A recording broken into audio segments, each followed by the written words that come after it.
আজকের ভিডিওতে আমি আপনাদের সাথে শেয়ার করব যেসব আত্মীয়ের বাসায় আপনি কখনো যাবেন না।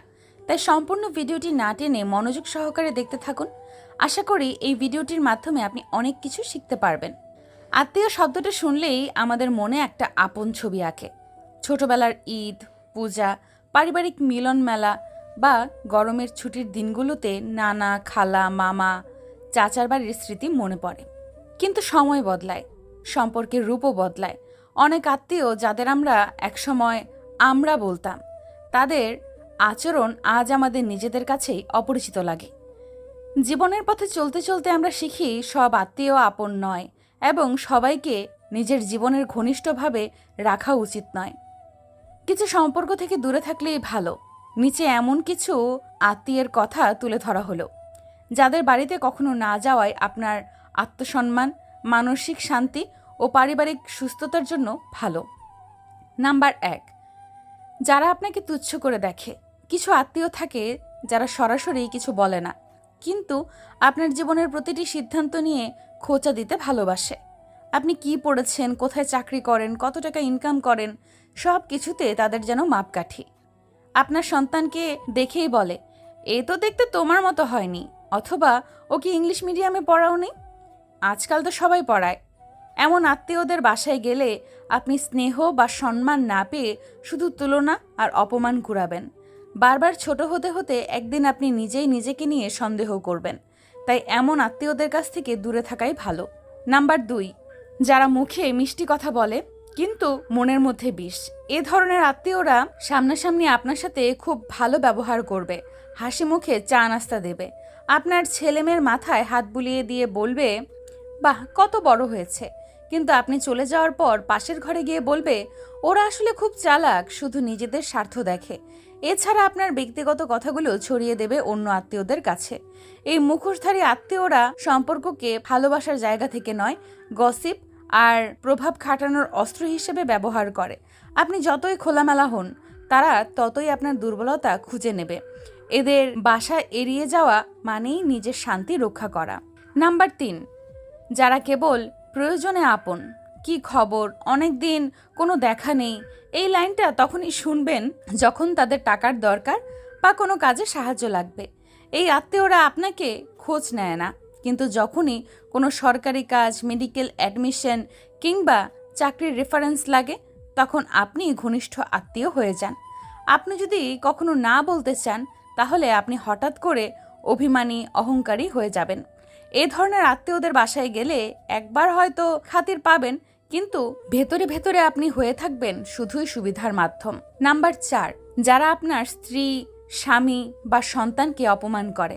আপনি নিজে অনেক কিছু সহ্য করতে পারেন, কিন্তু আপনার জীবন সঙ্গী বা সন্তানের অপমান সহ্য করা খুব কষ্টের।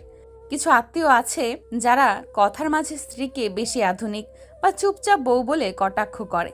কেউ কেউ সন্তানের পড়াশোনা, চলাচল কিংবা পোশাক নিয়ে মন্তব্য করে। এ ধরনের পরিবেশে পরিবার নিয়ে যাওয়া মানে নিজেদের মূল্যবোধ বিসর্জন দেওয়া। সম্পর্ক যদি অপমানের কারণ হয়, সেটা যত আত্মীয়ই হোক, সেই বাড়ির দরজায় আর পা না রাখাই শ্রেয়। নাম্বার ৫, যারা সম্পর্ককে প্রতিযোগিতা বানায়। এদের কাছে সবকিছু তুলনার বিষয়। আপনি কোন গাড়ি চড়েন, কার বউ বেশি স্মার্ট, কার ছেলে বেশি মার্কস পায়, সব কিছুর মধ্যে প্রতিযোগিতা। তারা নিজের অর্জন বোঝানোর জন্য আপনার অপূর্ণতা খোঁজে। আপনি একদিন তাদের বাসায় গেলে সারাক্ষণ শোনাতে থাকবে, আমার ছেলেটা তো এবার কানাডা যাচ্ছে, আমার মেয়ের বিয়েতে লাখ লাখ টাকা খরচ করেছিলাম, ইত্যাদি। এমন আত্মীয়দের বাড়িতে গেলে আত্মসম্মান কমে যায় আর অযথা হীনমন্যতা তৈরি হয়।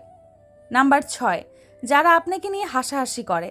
আপনার ভাষা, উচ্চারণ, পোশাক, ধর্মীয় চর্চা, এমনকি আপনার শরীর, সব কিছুর ওপর কিছু আত্মীয় রসিকতা করে। কেউ হয়তো বলে, তোর তো এখনো বাচ্চা নেই, আবার কেউ বলে, তুই দিন দিন আলুর মতো মোটা হয়ে গেছিস। এইসব কথার পেছনে অনেক অসম্মান লুকিয়ে থাকে। একটি আত্মীয়র বাড়িতে বারবার এই ধরনের মন্তব্য শুনে শুনে আপনি এক সময় বুঝবেন, ওরা আপনাকে মানুষ না, বিনোদনের বিষয় ভাবে। সেখান থেকে দূরে থাকাই হবে নিজের প্রতি সম্মানের পরিচয়। নাম্বার ৭, যারা অন্যদের সামনে আপনাকে হেয় করে। একটি পারিবারিক অনুষ্ঠানে সবার সামনে আপনার ব্যর্থতা বা ব্যক্তিগত ব্যাপার টেনে এনে আপনাকে ছোট করা হয়। এমন পরিস্থিতি খুবই কষ্টদায়ক। কিছু আত্মীয় আছেন যারা মজা করেই হোক বা ইচ্ছাকৃত সবসময় এমন কথা বলেন যা আপনাকে বাকি সবার সামনে অপ্রস্তুত করে তোলে। এ ধরনের আত্মীয়দের বাসা মানেই মানসিক যন্ত্রণা। আপনি গিয়ে এক কাপ চা খেলেও মনে হবে যেন একটা বিষ খেয়েছেন। নাম্বার 8, যাদের সংসারে শুধু ঝগড়া ও নেতিবাচকতা। কিছু আত্মীয়ের পরিবারে ঢুকলেই টের পাবেন সবাই কারো না কারোর সাথে রেগে আছে। কথা বললেই ঝগড়া, মন্তব্য করলেই অপমান। সেখানে ভালো সময় কাটানো তো দূরের কথা, নিজের অস্তিত্ব নিয়েও কেমন অস্বস্তি লাগে। মন শান্ত রাখতে হলে এমন পরিবেশ থেকে নিজেকে দূরে রাখতে হয়, কারণ মানসিক শান্তি আপনার জীবনের সবচেয়ে বড় সম্পদ। সব আত্মীয়ের বাসা নিজের বাসা নয়। সম্পর্কে আসল সৌন্দর্য হলো সম্মান, ভালোবাসা ও আন্তরিকতা। যেখানে এই তিনটি নেই সেখানে গিয়ে বারবার নিজের আত্মমর্যাদা ক্ষুণ্ণ করার মানে হয় না। জীবন খুব ছোট আর মনের শান্তি অনেক মূল্যবান। যারা আপনাকে বোঝে না, ভালোবাসে না, শুধু রক্তের সম্পর্ক দেখিয়ে কটাক্ষ করে, তাদের বাসায় গিয়ে হাসি দিয়ে সামাজিকতা রক্ষা করার চেয়ে চুপচাপ দূরে থেকে নিজের মান বজায় রাখা অনেক বড় বুদ্ধিমানের কাজ। শেষ কথা, আত্মীয়তার মূল্য থাক, তবে নিজের সম্মান যেন তার চেয়ে ছোট না হয়।